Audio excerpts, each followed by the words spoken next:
در دنیای جوشکاری بازسازی قطعات چدنی همیشه یک چالش بزرگ بوده، چرا که انتخاب متریال نامناسب میتواند منجر به ترک‌خوردگی‌های عمیق و هزینه‌های سنگین دوباره کاری شود.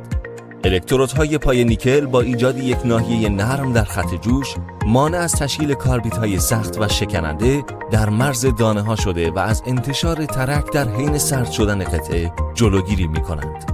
این خاصیت انحصاری باعث می‌شود تنش‌های انقباضی به شکل ایمن جذب شده و اتصالی پایدار و کاملاً قابل اعتماد ایجاد شود.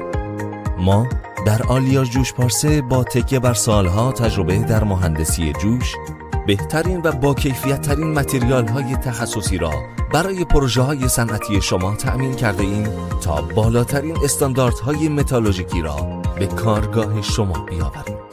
تمام محصولات ارائه شده با گواهینامه معتبر آزمایشگاهی عرضه می شود.